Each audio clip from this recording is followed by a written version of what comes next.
पे चर्चा करने के लिए समय मांगा था, उनका कोई जवाब नहीं आया। आज हम उन्हें पिटीशंस देने के लिए निकले थे, उन्होंने जवाब दिया कि मैं नहीं मिलूँगा।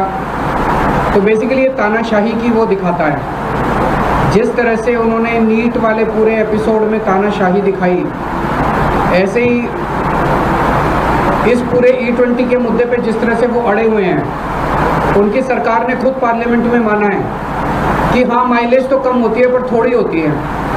हाँ ये उसके इंजन के पार्ट तो खराब होते हैं पर रबड़ के पार्ट खराब होते हैं। तो भाई जब इंजन के पार्ट भी खराब होते हैं, माइलेज भी खराब होती है, तो फिर क्यों ज़बरदस्ती कर रखी है? तो देखने में पता चलता है ज़बरदस्ती इसलिए कर रखी है कि ट्रम्प वो मोदी जी के सर पे बैठा है। ट्रम्प इनको इतना दबाव डाल रहा है कि मोदी जी की हिम्मत नहीं है ट्रम्प के सामने ना कहने की। ट्रम्प जो है वो ज़बरदस्ती कर रहा है कि अमेरिका से इथेनॉल खरीद के भारत में बेचो, इसलिए ये पूरा E20 आया हुआ है। आज हम पिटीशंस लेके गए थे, सारी पिटीशंस रस्सी से बांधी हुई थी, लेकिन किसी वजह से वो रस्सियाँ खुल गई, वहाँ पे कई सारी पिटीशंस इधर उधर हो गई। तो अगर प्रधानमंत्री दफ्तर कहेगा तो हम पूरी सारी पिटीशंस का एक फ्रेश सेट उन लोगों को भिजवा देंगे और उसके ऊपर वो गौर करके अगर 2,33,000 लोगों ने इतनी जल्दी साइन कर दिया तो जाहिर है कि पूरे देश के अंदर इसके ऊपर कितनी ज़्यादा बेचैनी है। तो प्रधानमंत्री जी से हम यही निवेदन करना चाहते हैं कि आप अमेरिका से इथेनॉल खरीदना बंद कीजिए, ट्रंप के दबाव को बर्दाश्त करना सीखिए। पूरा देश सफ़र कर रहा है। अभी अभी पंजाब विधानसभा में प्रस्ताव पारित किया गया है कि E20 जो है वो विड्रॉ किया जाए। E20 जनता के खिलाफ है और प्रधानमंत्री जी को ट्रंप का दबाव नहीं मानना चाहिए। गोवा के अंदर हमारे 2 MLA हैं, गुजरात के अंदर हमारे 5 MLA हैं, गुजरात में और जम्मू कश्मीर में 1 MLA है। तो जम्मू कश्मीर, गुजरात और गोवा में भी हमारे MLA जो हैं वो प्रस्ताव पेश करेंगे। पास होगा कि नहीं होगा हमें मालूम है, क्योंकि वहाँ BJP की गवर्नमेंट्स हैं इन दोनों राज्यों में, तो कम से कम गुजरात में और गोवा में, तो वो पास तो नहीं होने देंगे। लेकिन हम पेश करेंगे उन दोनों जगह भी प्रस्ताव की E20 को विड्रॉ किया जाए।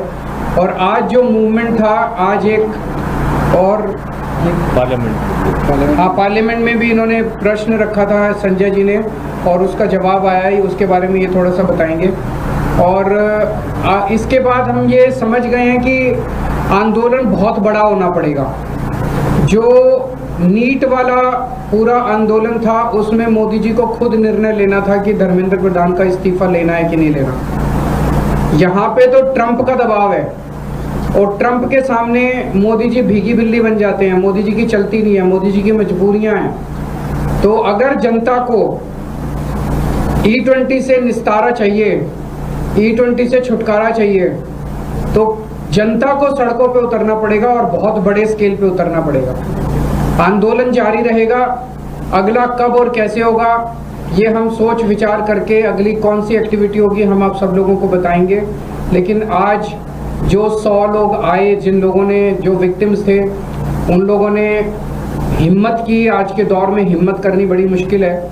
जो सोशल मीडिया पे एक वीडियो डाल देता है उसकी ये लोग ऐसी तैसी कर देते हैं, फायर कर देते हैं, इनके ट्रोल उनको धमकाते हैं, इनके गुंडे उनके घर पहुंच जाते हैं। बहुत ज़्यादा गुंडागर्दी मचा रखी है इन्होंने, लेकिन यही इनकी गुंडागर्दी इनका अंत साबित होगी। अगर आपका कोई एक आप जरा सा बता दीजिए। बस सर, मैं इतना कहना चाह रहा था कि मैंने सरकार से E20 को लेके सवाल पूछा था, उनका जवाब है। इसकी कॉपी आप लोगों को शेयर कर देंगे और इससे आपको स्पष्ट हो जाएगा कि सरकार ज़बरदस्ती आपके ऊपर एथेनॉल थोपना चाहती है और कारण बिल्कुल साफ, जो केजरीवाल साहब ने कहा कि ट्रंप की गुलामी करना है, उनके दबाव में सरकार को ये निर्णय लेना ही लेना है उनका कूड़ा खरीदने का। और ये जो 2 आर्ग्यूमेंट देते हैं, पहले कहते थे माइलेज कम नहीं होती, अब मान लिया माइलेज होती है जी कम, 6 से 9% होती है। फिर क्या, पहले कहते थे इंजन खराब नहीं होता, अब कहते हैं नहीं रबड़ के कंपोनेंट तो खराब होते हैं। अब कहते हैं फॉरेन एक्सचेंज बचता है। जब तुम इथेनॉल खरीदोगे USA से $2.5 बिलियन खर्चा करोगे तो फॉरेन एक्सचेंज कहाँ से बचेगा? फॉरेन एक्सचेंज तो ज़्यादा खर्च हो रहा है। फिर कहते थे देश के किसानों को फायदा हो रहा है। किसानों को तो अमेरिका के किसानों को फायदा हो रहा है। ट्रंप अपने किसानों को बचाने के लिए इथेनॉल जबरदस्ती कर रहा है। वहाँ पे मेज से बनता है किससे, वहाँ पे जो इथेनॉल है, तो वहाँ पे किसानों ने जबरदस्त उस पर दबाव डाला है ट्रंप के ऊपर। ट्रंप ने मोदी पे दबाव डाला है हमारे किसानों को बचाने के लिए इथेनॉल खरीदो। तो